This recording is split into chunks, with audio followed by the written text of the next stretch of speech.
If you don't want to trip over your shoelaces, I recommend tying up your shoes. Hey there, welcome back to True North Reviews. My name is Ryan, and today we are doing an episode of Hot and Cold. This is a video series I like to do where I talk about the best and worst music I heard over the past week. The hot being the best, the worst being the cold, and some middle-of-the-road tracks too. As per usual, the songs will be linked down in the description. If you want to check out any of these songs, let me know what you think of them. And yeah, let me know down in the comments. Also, if you have any recommendations for upcoming weeks, feel free to let me know as soon as you hear about the music dropping. We got a lot of good stuff to get through today, so let's start with the hot tracks of the week.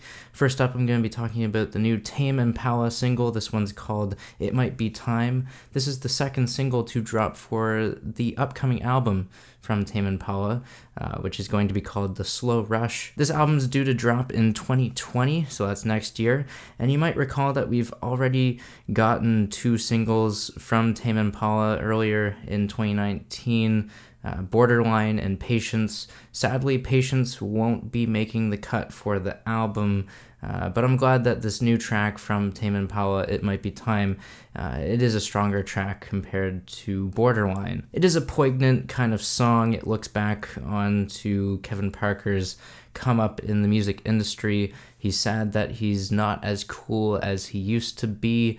And yeah, with this song, I really love the squealing synthesized sounds that are going on here, a little bit of the electronic influence, as Tame Impala usually has this going for him anyways, but still good stuff. Moving on from there, we have Sam Smith, who dropped a Donna Summer cover of I Feel Love. This one has a great groove, soaring vocals, and impeccable production. I can't recommend that song enough, so go check it out. Moving on from there, Algiers have a new single. It's called Dispossession. This is the lead single from Algiers. They have a new album on its way in early 2020. The name of the album will be There Is No Year. We know there will be a year next year, hopefully, if we all survive. Haha, so funny. Anyways, this new single, Dispossession, is the follow-up to their 2017 record, The Underside of Power. That album was amazing. Likewise, with that album, we have another Algiers song that balances catchy melodies with a dystopian atmosphere. We have some gospel tinges to it too. I love it, and it's much better than the last single they put out with Can the Sub Bass Speak. That one was ambitious and challenging to listen to with its genre blending. Certainly not the most cohesive or memorable thing in the world. Dispossession is definitely a step in the right direction for Algiers. Next up, Dua Lipa. Her new single is called Don't Start Now. This one has a funky bass line, a very danceable tune to it as well. It's a hard one not to move your body to. And we have that typical lyrical focus for the English singer-songwriter. English isn't my strong suit, apparently. Anyways, yeah, we have that typical lyrical focus for Dua Lipa, but it is a strong choice for a lead single. If this is a lead single for an upcoming record on its way, if Dua Lipa decides to put that out sometime, I'd be looking forward to that. Moving on from there, the Darcys. This is a two-piece alt-rock band from Toronto. They released their latest single. It's called Melodramatic, and this one's a very glamorous and shimmering piece of pop. It's really good, really catchy. I'm loving it. I'm digging the hell out of it. Martin Garrix and Dean Lewis teamed up to put out a track. It's called Used to Love. This one's fairly standard and plain with its vocal performance, but I do love the melody that is going for this one. Keeping the hot rolling, we have Mike Shinoda of Linkin Park fame. He has a new single entitled Fine, and I love the rise and fall and dynamics on this song. I love its industrial and screechy synthesizers crossed with some electro pop. Very different than what Linkin Park has done in the past, and I think it's a unique style for Mike to try out, even if it's not his usual rapping for new metal. This next song I'm going to recommend is from a post-punk band, BAMBARA. This one is entitled Serafina, and this one has some jangly guitars, a solid bass line, creepy and irreverent vocals. Great track all around. Last week we also had a remix of La La La by Y2K. bbno money sign, not sure how to pronounce that name.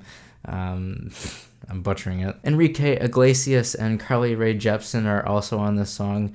Lots of difficult names to pronounce, but I'm loving this song for its cross of pop and hip-hop. We have great chemistry between the artists, seamless transitions between them all, and it's a catchy song. Wrapping up the hot tracks this week, we have a couple more to talk about. Morning by Teyana Taylor and Kehlani. This one is a heavily sensual track. It's very hot and humid, very seductive. I am enjoying this one. And the last hot track this week is from the Canadian pop artist Lennon Stella. This one is called Kissing Other People, and it's very charismatic, and it's got a charming little tune on it as well. Moving on to the middle of the road tracks this past week. These are songs that I thought were okay, not amazing, not terrible either. And first up we have dvsn featuring Future. This one's called No Cryin'. And this one's got some ambient production to it, very smooth with its instrumental. It's pretty sanitary and clean R&B, but I am enjoying it for the most part. Frank Ocean also has a new single out this past week. It's some more R&B if that is up your alley, if that is what you're craving. This is what I will recommend. In My Room is this track that the instrumental is easily the best thing going for it. Frank's performance isn't too memorable in my opinion.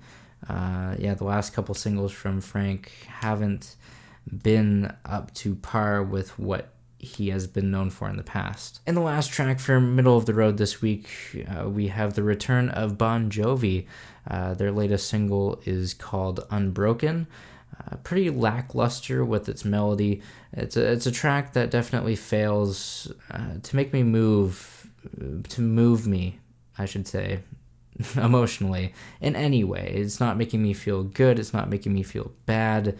It's just an okay song. And now wrapping up this week of Hot and Cold, we're talking about the worst tracks of the week, also known as the Cold. And first up we have Noah Cyrus with F.U.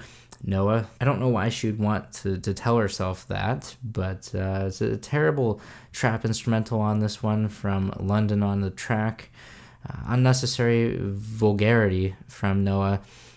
If you couldn't tell the song title, that says it all. It is a short track, I will say that. It's easy to get through, and that was the thing that made me so happy to be done with it so quick. Trippie Redd put out a new song last week. It's called Love Me More. The vocal performance on this one is quite unpleasant, quite appalling, and it sounds like Logic. Rivers Cuomo also came through with a horrendous song. This one's called Backflip. Everything on this is awful, from the melody to the production to the lyrics and performance. This song is just cringy, but it all makes sense, and it's no surprise that it's this bad when you look at what it was written for. It's the Dr. Seuss Netflix original of Green Eggs and Ham. Like, why, Rivers? Why are you just going to this level of writing songs? I mean, I could defend Weezer on the Black and Teal albums this year, but I don't know what Rivers was thinking with this song. Moving on from there, Vince Staples has a new song. It's called Sheet Music. This one has some robotic vocals and an incessant beat that just never wants to end. It is so repetitive. I'm just sick of listening to it. Sheck Wes makes his return this past week as well with YKTS. Gross vocal performance and lyrics on this one. The beat is absolutely whack. And wrapping up this week, we have a trio of tracks from Lil Peep. Yes, the posthumous artist. And it just seems like his record label is milking out every last drop that they can get for streaming numbers. And it's not that these songs feel unfinished or that Lil Peep didn't put in effort for the recording sessions, but it's just that these songs are really underwhelming and lacking some substance with the songwriting. And yeah, that's all I got this week. And there you have it. There's Hot and Cold. Sound off down below in the comments. Let me know what you think of these songs. Leave a like. Subscribe if you're new in town. Thanks so much for listening to my opinions. I really do appreciate it. I love you guys. Thank you, thank you, thank you. And as always, have a rockin' day.